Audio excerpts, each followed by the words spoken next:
Hello प्यारे बच्चों, आशा करता हूँ आप सभी अच्छे होंगे। प्यारे बच्चों, हम पढ़ रहे हैं आपकी कक्षा 6वीं की गणित के अध्याय 2 और इसमें हमने इसके पहला वीडियो अपलोड कर दिया है, भेज दिया है, जिसमें हमने पूर्ण संख्या और उस पर संक्रियाएँ जैसे कि पूर्ण संख्या का जोड़, घटाव, गुणा, भाग ये सब करके हमने संख्या रेखा पर दर्शाते हुए देखा था इसके पहले वीडियो में। अगर वो वीडियो आप नहीं देख पाए होंगे तो अभी जो वीडियो देख रहे हैं इस वीडियो के डिस्क्रिप्शन बॉक्स में मैंने लिंक दे दिया है, वहाँ से आप देख सकते हैं। यहाँ पे हम आज जो पढ़ने वाले हैं उससे आप देखिए, आज हम 2 टॉपिक्स कवर करेंगे, लेकिन इसमें से एक जो टॉपिक है ये बहुत बड़ा है और दूसरा बहुत छोटा है। तो यहाँ पे हम स्थानीय मान और प्रश्नावली 2.1 पढ़ेंगे इस वीडियो में। तो चलिए हम समझते हैं। सबसे पहले हम स्थानीय मान देखते हैं। स्थानीय मान यहाँ पे आपके बुक में दिया है, देखिए इंग्लिश में प्लस वैल्यू बोलते हैं। तो हम गिनती या गणना करने के लिए या कोई भी अंकों को लिखने के लिए हम इन 10 अंकों का प्रयोग करते हैं बड़ी से बड़ी संख्या लिखने के लिए, ठीक है।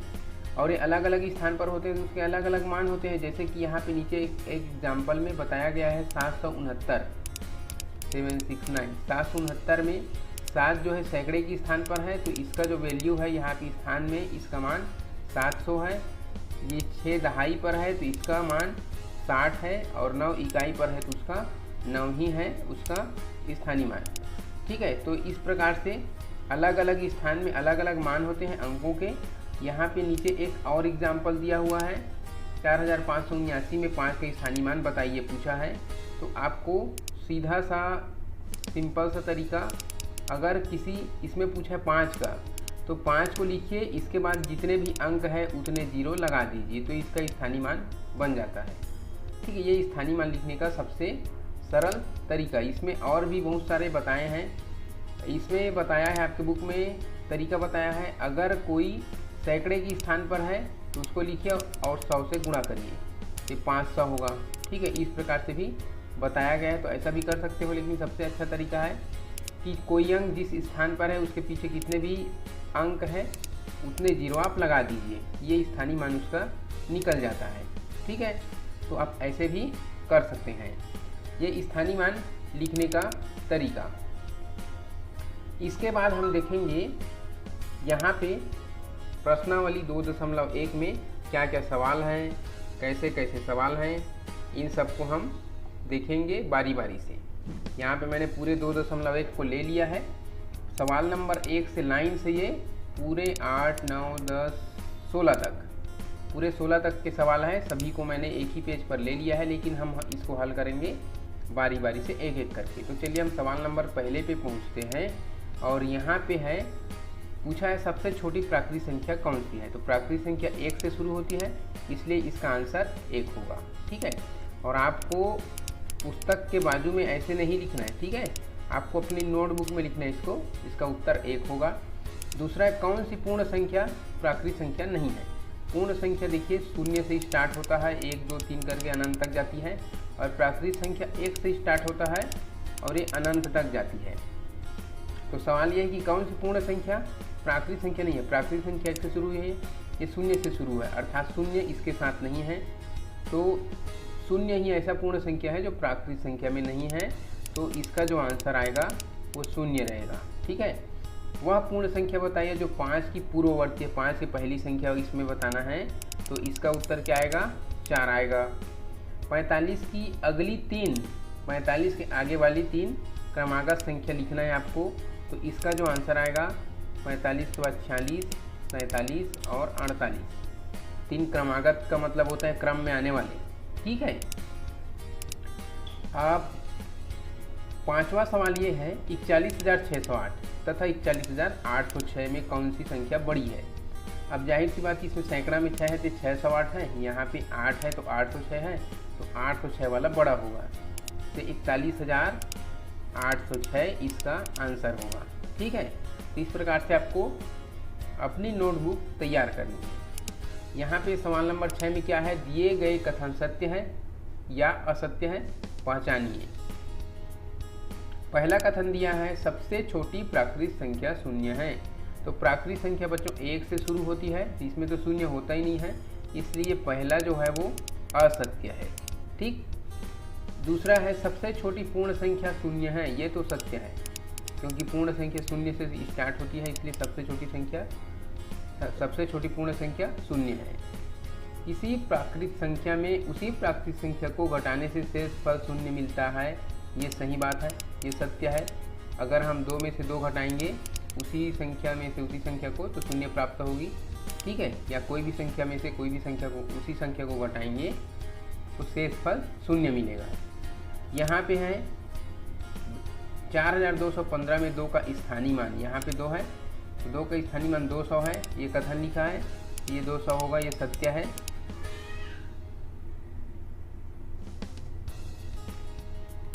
हमारा अगला सवाल है हमारा 4215 में 2 का अंकित मान 2 है, क्या यह सत्य है? यह भी सत्य है। ठीक। अगला है सबसे बड़ी पूर्ण संख्या नहीं बताई जा सकती, ये बिल्कुल सत्य बात है, सबसे बड़ी पूर्ण संख्या कोई नहीं बता सकता। 3857 में 8000 के स्थान पर है, यहाँ पे देखिए सैकड़े के स्थान पर है, ये गलत लिखा है, अर्थात ये असत्य कथन है, ये कथन असत्य है, गलत है। 8वां है 41 एवं 50 के बीच 9 पूर्ण संख्याएं हैं, यह भी असत्य है, इसके बीच में 8 है। ठीक है, 8 पूर्ण संख्याएं हैं दोनों के बीच में। ठीक, आप गिनती करके देख सकते हैं। तो ये हो गई कुछ सवालें सत्य असत्य के। उसके बाद है सवाल नंबर 7। सवाल नंबर 7 में लिखा है निम्नलिखित संख्याओं की पूर्ववर्ती संख्याएं लिखिए। तो यहाँ पे आपको उत्तर लिखना है 7वें के नीचे में, या 7वें के स्थान पर उत्तर लिख के 25 की पूर्ववर्ती संख्या 25 की पूर्ववर्ती 24 होगा, 79 की 78, 520 की 519, 1100 की 1099 और 52,332 की होगी 52,331। ये हो गई। ठीक। अब प्रश्न नंबर 8, निम्नलिखित संख्याओं की परवर्ती संख्या लिखिए एक बाद वाली। तो इसका आंसर आप लिखेंगे तो 25 के बाद वाली 26, 520 की बाद वाली 521, 1100 की बाद वाली 1101 और 5232 की बाद वाली 52,332 की बाद वाली 333। इस प्रकार से आपको आंसर देना रहेगा। ठीक है। इसके बाद हम अगले सवालों पर चलेंगे, सवाल नंबर 9 से। ठीक है, यहाँ पे सवाल नंबर 9 है, इसमें ये पूछा है कि 6 अंकों की सबसे छोटी पूर्ण संख्या। तो सबसे छोटी संख्या 1 होती है और पूर्ण संख्या 6 अंकों की बोल रही है, तो इसमें हम 5 0 लगाएंगे, ये सबसे छोटी संख्या 6 अंकों की बन गई। अब ये पूछ रहे हैं 5 अंकों की सबसे बड़ी पूर्ण संख्या। तो 1 अंक की सबसे बड़ी संख्या 9 और 5 अंकों की पूछ रही है, तो 5 अंक की इसमें 5 9 लगा देंगे, ये 5 अंकों की सबसे बड़ी पूर्ण संख्या बन गई। अब ये पूछ रहे हैं कि 5 अंकों की सबसे बड़ी व 6 अंकों की सबसे छोटी पूर्ण संख्या का अंतर, इसका अंतर बताना है। ठीक है, तो देखिए इसमें से ये यहाँ से हम इसको घटाएंगे, ये शून्य आएगा, यहाँ भी यहाँ पे 1 आएगा लास्ट में, 10 में से 9 घटेंगे 1, यहाँ पे 0, यहाँ पे भी 0, यहाँ पे भी 0, ये 0, मतलब इसका अंतर आया 1। ठीक, इसका आंसर 1, ये 11वें का आंसर है। ठीक है, 12वें का आंसर आएगा निम्नलिखित संख्याओं को बढ़ते क्रम में लिखना है। तो इसमें सबसे छोटा रहेगा वो सामने रहेगा, सबसे छोटा 18। ठीक, 18 से बड़ा वाला कौन है, देखिए ये है 252। ठीक, फिर 252 के बाद में 421, 421 के बाद 497, फिर 557, फिर 731। ठीक, इस प्रकार से है।